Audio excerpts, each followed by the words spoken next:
अवधूत चिंतन श्री गुरुदेव दत्त। मकर संक्रांतीच्या तुम्हाला सर्वांना शुभेच्छा।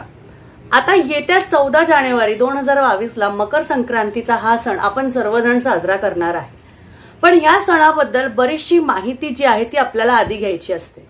ती म्हणजे ही संक्रांत काय आहे, कशावर आहे, वाहन काय आहे, कुठला रंग आहे, या सगळ्या गोष्टी आपल्याला माहिती असायला हव्या। या दिवशी जो रंग आपल्याला सांगितलेला असतो तो रंग आपल्याला न घालता दुसरे रंग आपल्याला घालायचे असतात।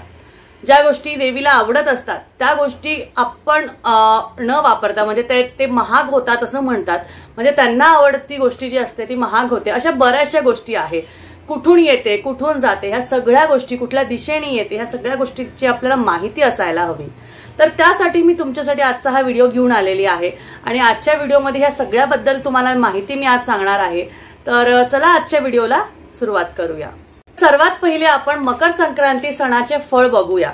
तर मकर संक्रांती शके 1943 च्या मकर संक्रांतीचे फळ असे आहे। शुक्रवार दिनांक 14 जानेवारी 2022 म्हणजेच शके 1943 पौष शुक्ल 12 रोजी दुपारी 2:28 वाजता सूर्य मकर राशीत प्रवेश करीत आहे। त्यानंतर ह्याचा जो पुण्यकाल आहे, संक्रांतीचा जो पुण्यकाल आहे तो आहे शुक्रवार दिनांक 14 जानेवारी 2022 रोजी दुपारी 2:28 पासून सूर्यास्ता पर्यंत आहे, म्हणजेच 4:45 वाजेपर्यंत आहे। तर सूर्याचे मकर संक्रमण बालव कर्णावर होत असल्याने याचे वाहन वाघ असून उपवाहन घोडा आहे। तिने पिवळे वस्त्र परिधान केले आहे, परिधान केले असून हातात गदा घेतलेली आहे, केशराचा टिळा लावलेला आहे, वयानी कुमारी असून बसलेली आहे आणि त्यानंतर वासाकरिता जाईचे फूल घेतलेले आहे।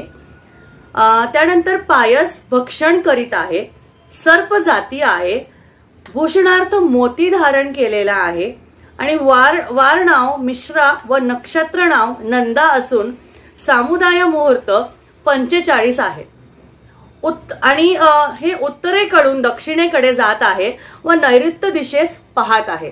म्हणजे उत्तरेकडून दक्षिणेकडे जात आहे आणि नैऋत्य दिशेला देवी पाहत आहे। संक्रांतीचे फळ, संक्रांती ज्या वस्तूचं परिधान केलं आहे त्या वस्तू महाग होतील असं म्हटलं जातं।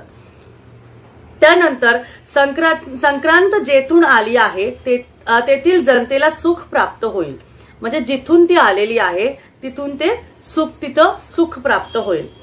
पर्व काळात जे दान आपल्याला द्यायचे आहेत ते म्हणजे नवीन भांडे तुम्ही देऊ शकता, गाईला घास देऊ शकता, अन्न, तिळपात्र, गूळ, तीळ, सोने, भूमी, गाय, वस्त्र, घोडा इत्यादी तुम्ही तुमच्या यथाशक्ती, तुमच्या इच्छेनुसार दान तुम्ही देऊ शकता। बरेचसे जण कुंतीचं वाण दान करतात। त्या कुंतीच्या वाणामध्ये सोन्याचं मणी असतं, त्यानंतर तुमची जोडवी असतात आणि बऱ्याचशा गोष्टी ज्या आपल्याला परिधान करायच्या असतात आपल्याला मंगलमयीसाठी आपल्याला, म्हणजे जे स्त्रिया सणावारांना नटतात मुरडतात ह्यासाठी ज्या गोष्टी लागतात त्यांचे जे अलंकार आहेत त्यानुसार सुद्धा गोष्टी त्यामध्ये घेतले जातात। त्यानंतर किंक्रांत जी आहे ती करीदिन, ह्याला करीदिन सुद्धा म्हणतात किंवा करकुत सुद्धा म्हणतात किंवा किंक्रांत सुद्धा म्हणतात। हे जे आहे शनिवार दिनांक 15 जानेवारी 2022 दिवशी आहे, रोजी आहे आणि संक्रांतीमध्ये तुम्ही काय काय काम करू नये हे सुद्धा यामध्ये सांगितलेलं आहे, तर ते तुम्हाला मी आज सांगते। संक्रांती जो पुण्यकाळ असतो किंवा जो महापुण्यकाळ असतो त्या पुण्यकाळात किंवा त्या महत्वाच्या काळात तुम्ही दात घासणे, कठोर बोलणे, वृक्ष गवत तोडणे, का बरेचसे जण काय करतात, आपली गॅलरी खराब झालीये किंवा आपले झाडांच्या बद्दल थोडंसं रोजची त्यांना साफसफाई करू इच्छित असतात ते लोक, तर रोजची सवय असते, पण ह्या वेळेस तुम्हाला हे करायचं नाहीये। तुम्हाला वृक्ष गवत काढायचे नाहीये, तोडायचे नाहीये। गाई म्हशींची धार काढणे व कामविषयक सेवन ही कामे करू नये।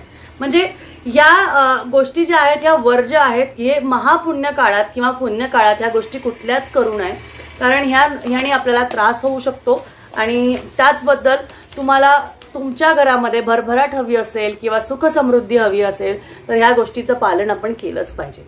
त्यामुळे या संक्रांतीला ह्या गोष्टींबद्दलची माहिती तुम्हाला मी आज दिलेली आहे. तर ह्यानुसार तुम्ही तुमची संक्रांती साजरी करू शकता. आणि त्याचबरोबर तुम्हाला आजच्या व्हिडिओमध्ये पूर्णपणे माहिती मिळाली असेलच, अजून काही राहिलं असेल तर नक्कीच मला खाली कमेंट बॉक्समध्ये लिहून तुम्ही सांगू शकता, विचारू शकता. आणि असेच अजून बऱ्याचशा गोष्टी ज्या तुम्हाला संक्रांतीबद्दल जाणून घ्यायच्या असतील त्या सुद्धा त्याचे व्हिडिओज मी तुमच्यासाठी लवकरच घेऊन येत आहे. तोपर्यंत भेटूया अजून एक पुढच्या छान व्हिडिओमध्ये. तोपर्यंत आपल्या चॅनलला जर आपण सबस्क्राईब केलं नसेल तर सबस्क्राईब करून ऑलवर क्लिक करायला, बेलवर क्लिक करून ऑलवर क्लिक करायला विसरू नका. आणि तोपर्यंत भेटूया परत पुढच्या व्हिडिओमध्ये. श्री स्वामी समर्थ.